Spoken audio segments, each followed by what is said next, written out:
तो hello juniors, अब हमारा रिफ्लेक्शन बिल्कुल अच्छे से खत्म हो चुका है। अब हम पढ़ने वाले हैं रिफ्रैक्शन। रिफ्लेक्शन में एक चीज रह गई कि हमें न्यूमेरिकल सॉल्व करने हैं। सॉरी, मैं न्यूमेरिकल सॉल्व करने वो मैं तुम्हें बोर्ड पे करवाने वाला हूँ कल या परसों।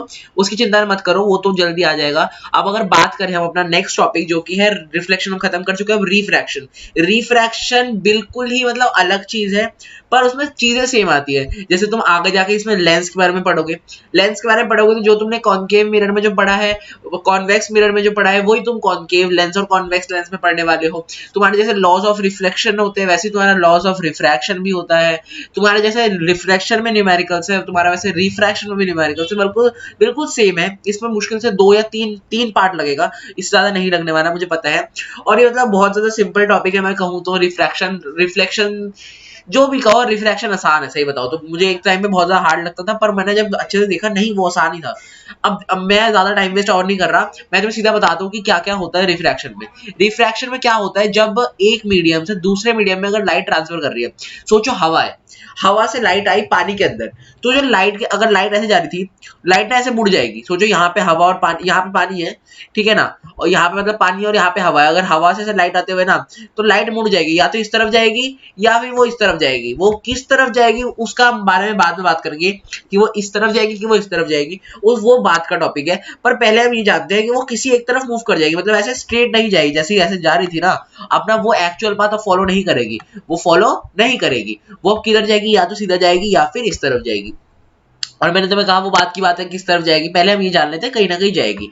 ठीक है ना। यहाँ पे क्या लिखा हुआ है, हैपेंस इन ट्रांसपेरेंट मीडियम। हमेशा ओपेक मीडियम में तो लाइट ट्रांसफर करती नहीं है, ट्रांसपेरेंट मीडियम में करेगी, और ट्रांसपेरेंट मीडियम में करेगी तो ऐसा होगा, when light travels from one medium to another, refraction take place. A ray of light bends as it move toward one medium to another. जो एक रे ऑफ लाइट होती है ना, वो जब बेंड हो जाती है, या तो ऊपर चली जाती है या नीचे चली जाती है, किसी वो मीडियम के हिसाब से वो बेंड हो जाती है रे ऑफ लाइट। अच्छा, अब रिफ्रैक्शन का वो पूछ लेते हैं, what is the reason of refraction. What is the reason of refraction. Refraction is due to the change in speed of light. किस वजह से, लाइट में जो चेंज, मतलब जैसे एयर में, सोचो अगर लाइट है, वो एक एक्स स्पीड से जा रही थी, अगर दूसरे मीडियम में आके वो वाई स्पीड से जाएगी, मतलब स्पीड जो होगी वो चेंज हो जाएगी, और इसीलिए एक बेंडिंग हो जाती है। अगर देखो नॉर्मल स्पीड जाती है तो वो सीधी चली जाती, पर मतलब जहां पे एक स्पीड ऑफ लाइट में एक फर्क आया, थोड़ा सा भी स्लाइड चेंज आया, तो वहां पे बेंड हो गई। तो जितना सोचो एक एक्स स्पीड से जा रही थी और वो आके आधी हो गई, तो मतलब बहुत ज्यादा मुड़ जाएगी। सो मैंने बोला आधी भी नहीं हुई, मैंने कहा बस मतलब 1 या 2% कम हुई है, तो वो कितनी ज्यादा बेंड नहीं होगी, वो हल्की सी बेंड होगी।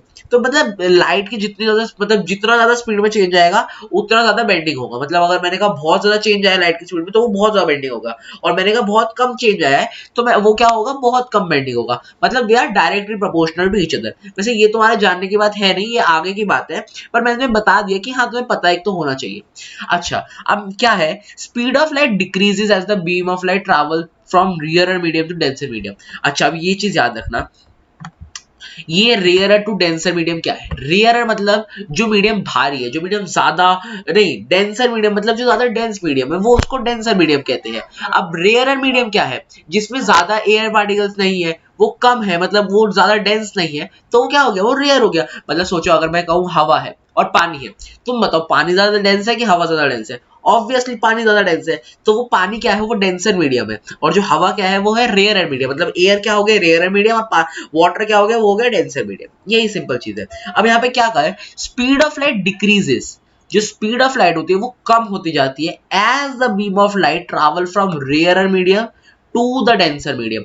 मतलब अगर एक रेयर मीडियम से लेके एक डेंसर मीडियम, मतलब एक रेयर मीडियम मतलब हवा है, हवा से अगर पानी में आती है लाइट, तो स्पीड, लाइट की स्पीड क्या हो जाती है, डिक्रीज हो जाती है। ऑब्वियसली क्यों डिक्रीज होगी, वो ज्यादा डेंस है, ज्यादा डेंस है मतलब ज्यादा पार्टिकल्स है, ज्यादा पार्टिकल्स है तो लाइट की मतलब जाने में एक एक वो मतलब एक क्रिएट करेगा, एक मतलब एक टेंशन पैदा करेगा, एक फोर्स पैदा करेगा, मतलब एक ऑपोजिट फोर्स पैदा करेगा कि ना जाए, और इसीलिए इस फोर्स को ओवरकम करते करते लाइट की स्पीड थोड़ी सी कम हो जाती है। ठीक है ना। अच्छा देखो, जैसे ये हवा है, यहां से आई, ठीक है ना, ये रेयर मीडियम था, ये डेंसर मीडियम था। और अच्छा एक मिनट, मैंने तुम्हें एक चीज ये बताई थी कि एक रिफ्लेक्शन है, सोचो ये रिफ्लेक्शन हो रही है यहाँ पे, ये इंसिडेंट रे है और ये रिफ्लेक्टेड रे है। ठीक है, यहाँ पे मैंने तुम्हें क्या बताया था, जो बीच वाली एक लाइन होती है, जो डॉटेड डॉटेड वाली, इसको हम कौन सी क्या कहते हैं, इसको हम कहते हैं नॉर्मल कहते हैं। ये सबको याद है, नॉर्मल कहते हैं। वैसे ही रिफ्रैक्शन में भी सेम होता है। रिफ्रैक्शन में भी क्या होता है, एक नॉर्मल होती है। जैसे इधर देखो, यहाँ पे एक लाइट, एक रे ऑफ लाइट रेयरर मीडियम, ये रेवर लिखा हुआ है, ये रेयरर है, रेयरर मीडियम से लेके डेंसर मीडियम की तरफ जा रही थी, ठीक है ना।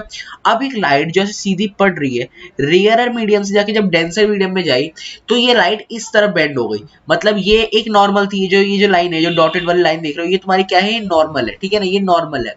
अब ये नॉर्मल से क्या हो गई, ये टूवर्ड्स नॉर्मल बेंड हो गई, मतलब जैसे नॉर्मल ये थी, अब अगर नॉर्मल से दूर चली जाती तो ये किधर हो जाती, किधर चली जाती, तो ये चली जाती, मतलब कहाँ चली जाती, ये चली जाती away from normal, bends away from normal. पर जब ये रेयरर से डेंसर की तरफ आया है तो ये नॉर्मल की तरफ आया है ना, नॉर्मल की तरफ आया है, नॉर्मल की तरफ आया। रुको मैं तुम्हें एकदम सिंपल वे में समझाता हूँ थोड़ा सा। ये देखो, सॉरी मैंने ना एक तुमने गलती बताई थी, ये जो डॉटेड रे है ये नॉर्मल नहीं है।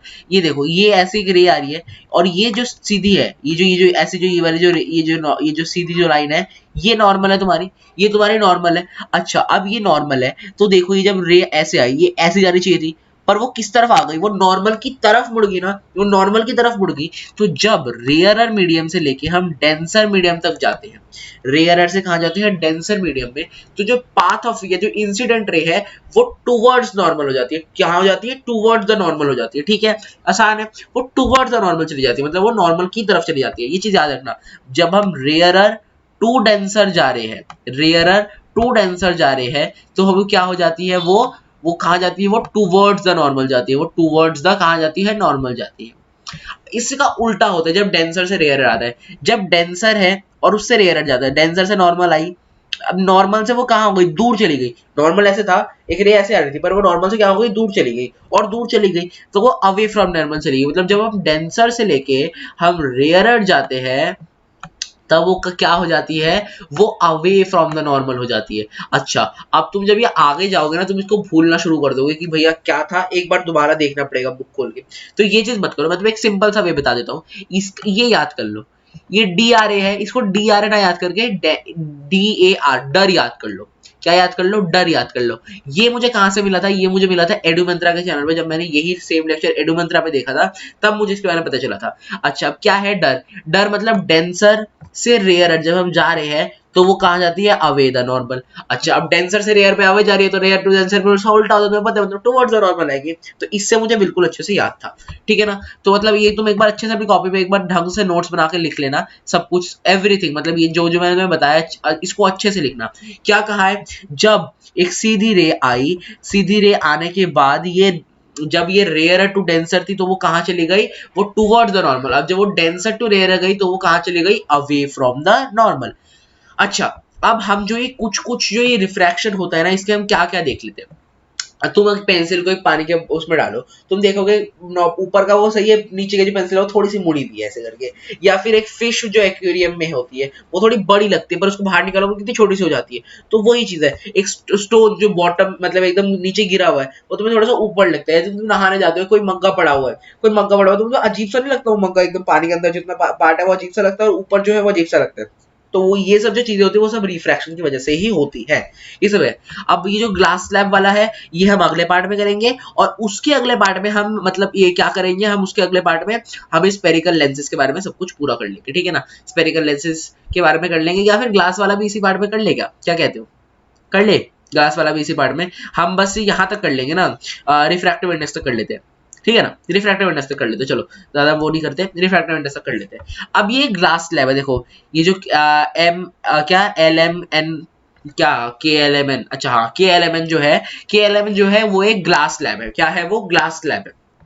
अब देखो, ये ग्लास है, ग्लास है मतलब वो ग्लास है मतलब ये कौन सा मीडियम है, डेंसर मीडियम है, एयर से डेंस है, और बाहर की दोनों तरफ क्या है, एयर है, मतलब ये भी रेयर मीडियम है, बाहर इस तरफ भी रेयर मीडियम है, और अंदर ग्लास है, वो क्या है, डेंसर मीडियम।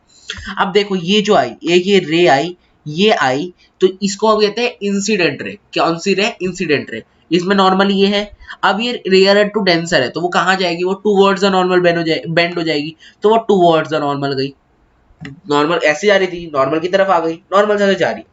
अब इस पॉइंट पे आके दोबारा एक और बार रिफ्रैक्शन होगा, इस बार ये नॉर्मल है, इस बार मतलब डेंसर से लेके रेयरर जाएगा, डेंसर से लेके रेयरर मतलब अवे फ्रॉम नॉर्मल। तो वो क्या हो जाएगी, नॉर्मल से कहाँ चली जाएगी, दूर चली जाएगी, वो नॉर्मल से दूर चली गई। तो देखो ये वाली रे जो मेन जो पहले इंसिडेंट रे थी, ये वाली रे और देखो जो निकली है बाहर, इसको हम कहते हैं रिफ्रैक्टेड रे। ये दोनों एक साथ कहाँ पे होती है? पैरेलल होती है। अब देखो इस केस में हम कुछ चीजें जानना बहुत ज्यादा जरूरी है। क्या क्या?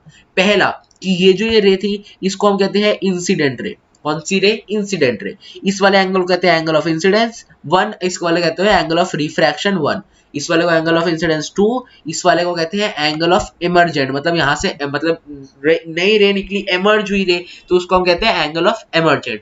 ठीक है ना? ये ग्लास स्लैब वाला था। ये भी सिंपल था, ये तो बस वही था, हमने रिफ्रैक्शन ही पढ़ा और एक ग्लास स्लैब में पढ़ लिया।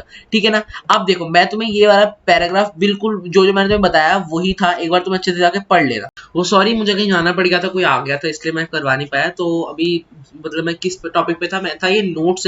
नोट एक बार पढ़ लेते हैं, या तुम एक बार पढ़ लेना, ये जो पैराग्राफ है और नोट है ये तुम एक बार अच्छे से पढ़ लेना।